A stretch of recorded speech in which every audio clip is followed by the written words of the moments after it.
graduate of Harvard Medical School, Dr. Baer is also a dedicated advocate to health education for young people, including learning and attention issues. Neal, welcome. Hi. What kind of student were you like growing up?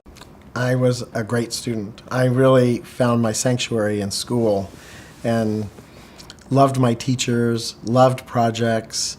I was very fortunate that I found it really pretty easy in school. And so, some of the other parts of my life weren't so easy. So that's why schools, unlike for some students and kids, was not a great place. For me, it was a wonderful place. Was there a teacher that inspired you?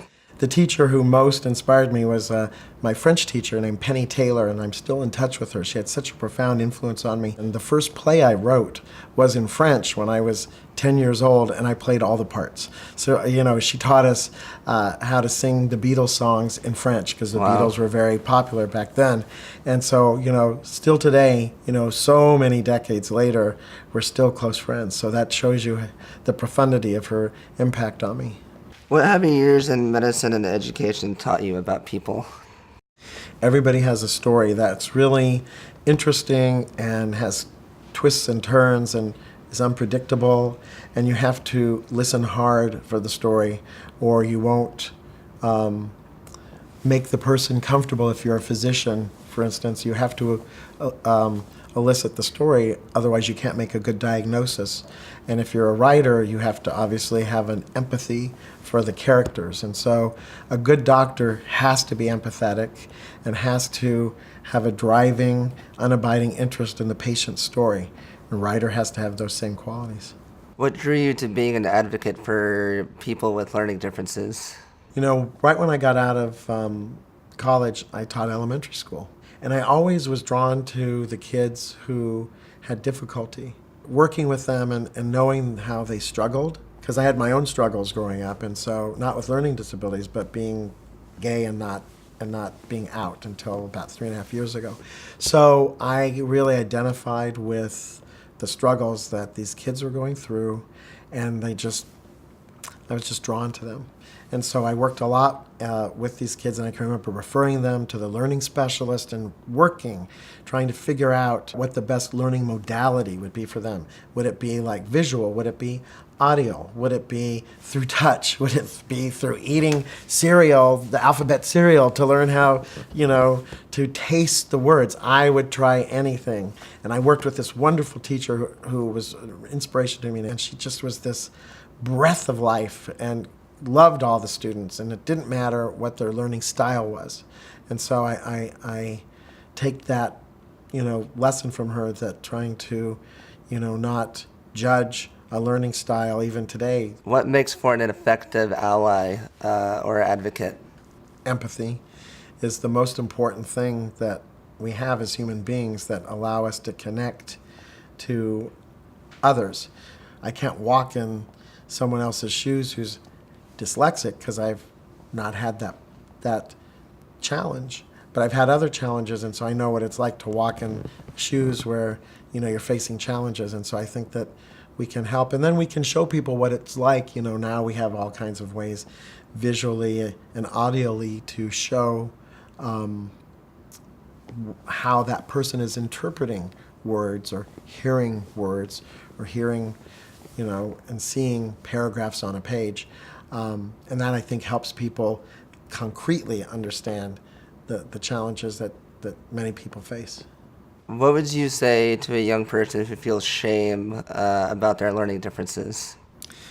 Well, shame comes from feeling that I'm not right in the world, that the world is telling me I'm not right, that the world is saying that I'm not who I should be. But the world has no right to tell us who we should be. We are who we are, and it's very hard to overcome that, but with support and really good friends, we can start to see that shame is a powerful and very potent destroyer of who we can be, and it stops us from taking risks.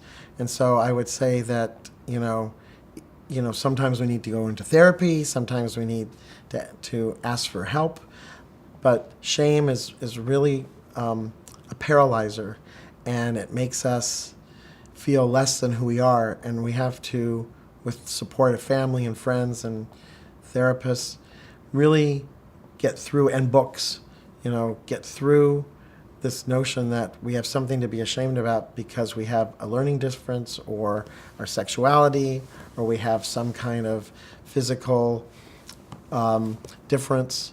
It's really about taking who we are and being fine with it and going forward. It takes a lot of work, but if we can help children from the beginning not feel that they're apart from the world, but a part of the world, then we can overcome shame. Being an ally can be quite overwhelming, I can assume. How can an individual make an impact? An individual can make an impact by listening to what their lives are like, because as we understand and listen to other people, and we kind of walk alongside them with their lives, we open our hearts more, and then we speak out.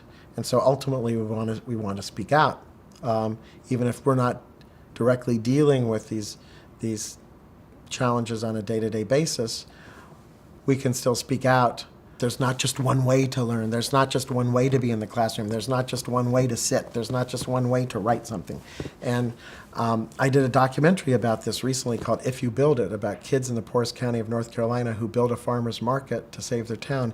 And it was really about these kids learning a new way of thinking, which we call design thinking, which was taking the issues of their town and constructing a story, and that was a story of obesity, lack of access to fresh fruits and vegetables, and unemployment.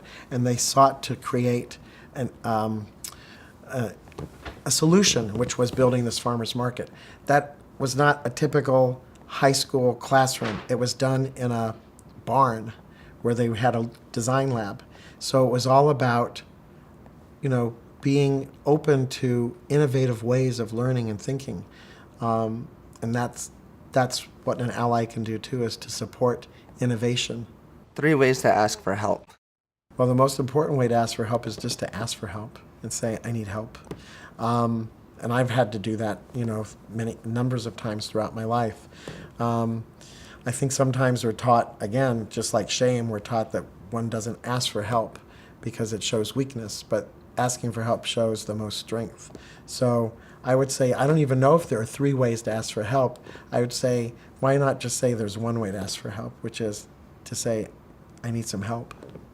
Neal, thank you so much. I really appreciate your time. Oh, it's my pleasure. It's really great to meet you.